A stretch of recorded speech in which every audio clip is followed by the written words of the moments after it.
Olá, meu nome é Rafael Maffini, eu fui honrado com o convite da Escola Superior de Magistratura e Tribunal de Justiça do Rio Grande do Sul para tratar do Covid-19 e da regulação administrativa nesse curso de capacitação para magistrados e assessores. É um assunto que todos nós estamos muito atentos, é um assunto que traz consigo a necessidade de compreensão e também a responsabilidade de utilização dos conceitos das informações que nós temos, razão pela qual também eu enalteço e elogio a providência da escola de ter organizado esse curso para que todos nós saiamos daqui compreendendo um pouco mais, ou pelo menos buscando compreender um pouco mais os fenômenos decorrentes dessa crise que a pandemia do coronavírus ocasiona e por muito tempo trará consigo algumas consequências incalculáveis.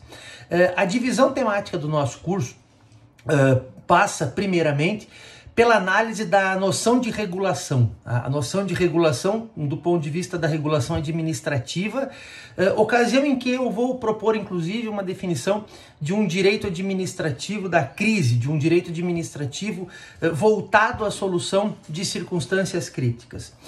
De outro lado, num segundo momento, a nossa segunda videoaula, nós teremos aí condições de tratar especificamente das medidas administrativas que o Estado brasileiro vem adotando e continuará adotando, parece-me, por algum tempo, no enfrentamento dessa crise. Então, na primeira videoaula de 30 minutos, nós teremos a noção genérica de regulação, a noção geral de regulação, e na segunda videoaula de 60 minutos, de 1 hora, nós trataremos especificamente daquilo que vem a ser as formas de enfrentamento que o poder público utiliza e pode utilizar em relação ao Covid-19. Pois bem, começamos então pela noção de regulação. A palavra regulação aparece pela primeira vez na mecânica, relacionada com a ideia de equilíbrio, equilíbrio das máquinas, equilíbrio do funcionamento das máquinas. Então, observemos que a noção de regulação, ela aparece primeiramente nessa forma do conhecimento humano relacionado com a mecânica. Nós também temos a ideia de regulação no conceito de equilíbrio relativa ou relacionada com a tecnologia de informação, a cibernética. Também há quem desenvolva um conceito de regulação com base na ideia de equilíbrio aí do funcionamento da tecnologia de informação. Mas sem dúvida, que na economia o ambiente é onde a regulação se mostrou, teve o seu desenvolvimento mais propício. Então, embora possamos cogitar de regulação na cibernética, na mecânica, na verdade, a regulação ela tem o seu habitat natural na economia. Sendo que as definições havidas na economia sobre regulação são as mais diversas. Se temos 1000 autores que tratam do assunto, haverá 1000 definições diversas. Todavia, em todas elas, nós encontramos aquela noção de que se trata de uma intervenção estatal na economia voltada à manutenção de um estado de competitividade, um estado de concorrência, um estado de equilíbrio na economia para fins de solucionar, para fins de resolver falhas de mercado. Então, observemos que essa é a noção econômica, em termos gerais, daquilo que vem a ser a noção de regulação. Bom, todavia, a noção que eu proponho aos senhores, obviamente, não é a noção nem a mecânica, nem a cibernética, nem a econômica. É a noção jurídica. E regulação, já adianto aqui aos senhores, a regulação, numa acepção jurídica, ela se traduz num conceito jurídico positivo. Ela não é um daqueles conceitos lógico-jurídico.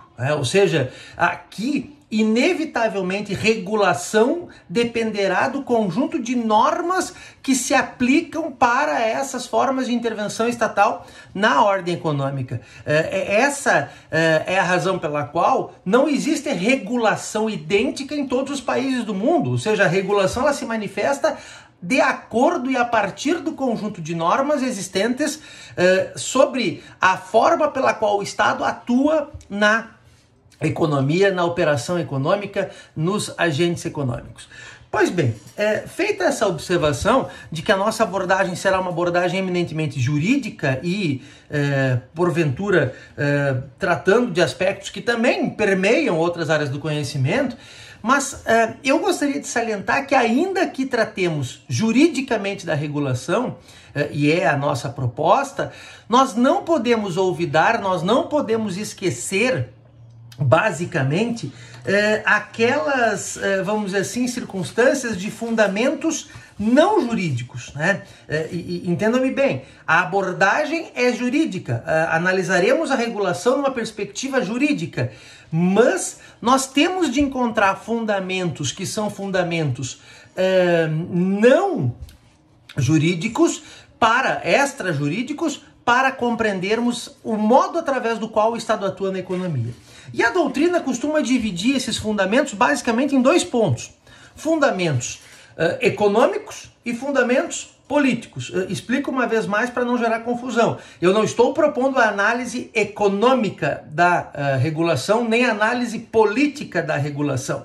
O que eu estou propondo é que nós tenhamos o cuidado de saber que a regulação, a noção jurídica de regulação, tal como contemplada na ordem jurídica brasileira, é uma noção que pressupõe fundamentos que são econômicos e fundamentos que são políticos.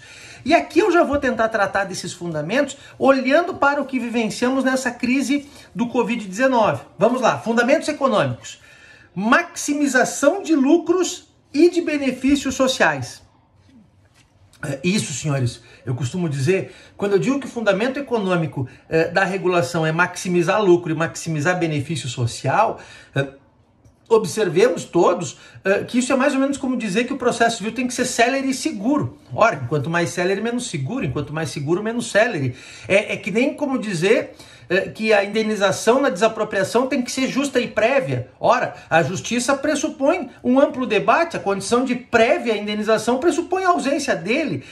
Ou seja, esse é daqueles casos que nós qualificamos como paradoxos filosóficos, né? Ou seja, aquelas contradições que precisam ser resolvidas, e a solução dessas contradições, em linhas gerais, se dá por meio daquilo que são os mecanismos de concordância prática. A tutela provisória, um mecanismo de concordância prática para deixar o processo tanto quanto possível célere e seguro, a indenização com depósito prévio na desapropriação e assim por diante. O que eu estou querendo dizer com isso? Que aqui, senhores, quando nós nos deparamos com esse fundamento econômico da regulação, que é a necessidade de maximizar lucros e benefícios sociais, aparentemente entre si contraditórios, nós estamos aqui com a necessidade de utilizarmos daquilo que vem a ser uma série de mecanismos de concordância prática, como, por exemplo, a legislação tributária. A legislação tributária é um instrumento de concordância prática. A legislação trabalhista.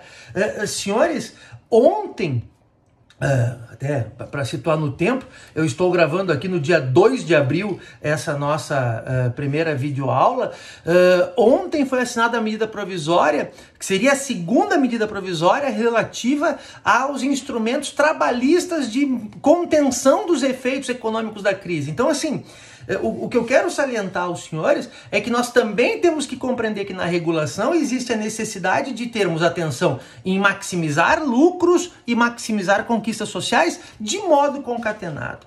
Também a preservação da concorrência, ou seja, nós não podemos criar nesse momento aquelas que são as formas, nós não podemos criar nesse momento as formas de eliminação de concorrência que acabam decorrendo, em geral, de falhas de mercado, que vem a ser a quarta situação de fundamento econômico, a correção de falhas de mercado. Então, observemos que, economicamente, eu gostaria de salientar esses 4 fundamentos: maximização de lucros, conquistas sociais, manutenção do estado de concorrência e aquilo que vem a ser a correção das falhas de mercado em geral, aumento arbitrário de lucros, concentração de mercado e eliminação de concorrência. Aliás, abro um parênteses, a questão do aumento de preços, né?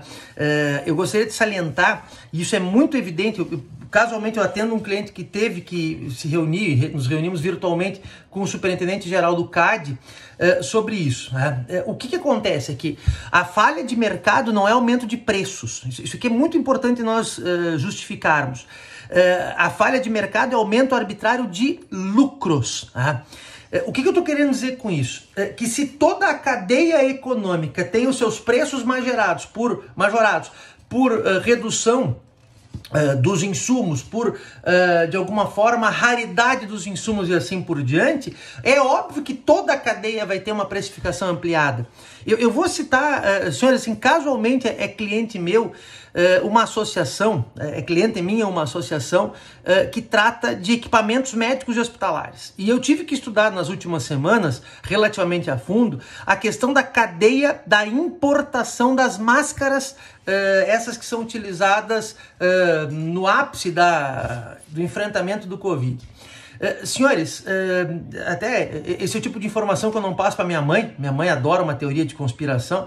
Mas assim, 95% das máscaras no mundo são produzidas na província chinesa de Hubei, cuja capital é Wuhan. Né? Essa aonde eclode inicialmente a pandemia, né? O surto de coronavírus. Pois bem, os meus clientes, em setembro do ano passado, eles importavam um container de máscaras, chegando no Brasil aqui ao preço de R$200 mil. Isso fazia com que cada máscara custasse entre 13 e 13,50, né, na quantidade de máscaras que tem num container. Senhores, hoje um container de máscara, primeiro que não está saindo de navio, porque a China está passando problemas logísticos severos. Hoje, uma máscara, um container de máscara chega no Brasil ao preço de R$5 milhões. Observem, se a margem de lucro, se a margem de operação, se a margem logística for mantida pelos meus clientes, esses que vendem máscara, eu não posso qualificar como aumento arbitrário de lucros o simples fato de que os preços foram majorados em razão disso. Então, isso é só um comentário que eu faço, porque diferentemente do que havia até 2012 na Lei 8884, que é a lei antitrust brasileira antiga, o que se proíbe não é o aumento de preços. O que se proíbe é o aumento abusivo de lucros. E eu digo isso, senhores, até porque isso pressupõe que nós tenhamos de avaliar bem a cadeia toda da composição de custos e preços para saber se há ou não há essa falha de mercado que seria um fundamento econômico necessário compreender como da regulação estatal. Além disso, existem fundamentos políticos, e aqui, senhores, talvez caia como uma luva a proposta que eu vou fazer aqui a vocês, que é o seguinte: o que se propõe, o que se quer com a regulação é justamente aquilo que eu qualificaria como a necessidade de soluções tecnicamente harmonizadoras, tá? E politicamente neutras. Tá? A regulação estatal, ela quer evitar, ela quer minimizar a interferência ideológica, ela quer evitar, ela quer minimizar a interferência político-partidária. É isso que é, vamos dizer assim, uma das fundamentações políticas, ou a fundamentação política da regulação. No plano geral, eu não vou tratar de Covid agora, no plano geral, isso se manifesta, por exemplo, quando na lei federal das agências reguladoras, a lei 13848, se estabelece que a diretoria vai ser uma diretoria das agências reguladoras, uma diretoria colegiada, e que os mandatos dos seus diretores, dirigentes, serão mandatos fixos, não coincidentes. O que significa dizer isso? Significa dizer isso que haverá de se neutralizar eventual interferência ideológica pelo fato de que eu, presidente da República, indico o sujeito passa pelo Senado, tem a sua nomeação aprovada pelo Senado, ele vai exercer o seu mandato por um período X sem que eu possa livremente exonerá-lo só porque ad nutum desejo fazê-lo. Então, e o fato de que são mandatos não coincidentes se presta também a evitar que haja eventual, vamos dizer assim, interferência do indicador na indicação e, portanto, na composição da diretoria. Então, tem X diretores que são indicados por um presidente, tem Y diretores que são indicados por outro e assim por diante. Aonde que isso, em matéria de Covid, acaba, vamos dizer assim, sendo muito importante? Quando eu leio no artigo 3º, parágrafo 1º, olhem só, senhores, as medidas, aquelas que estudaremos na segunda videoaula, as medidas previstas nesse artigo somente poderão ser determinadas com base em evidências científicas e em análises sobre informações estratégicas da saúde e deverão ser limitadas no tempo e no espaço mínimo indispensável à promoção da preservação da saúde.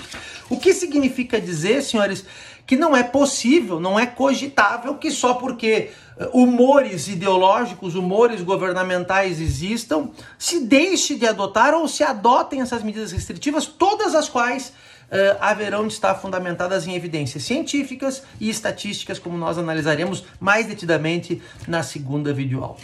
Vamos parar por aqui a nossa gravação, os primeiros 15 minutos, faremos em blocos de 15 minutos, até por uma questão tecnológica aqui, e já voltamos aí com mais considerações sobre a regulação estatal, a regulação administrativa.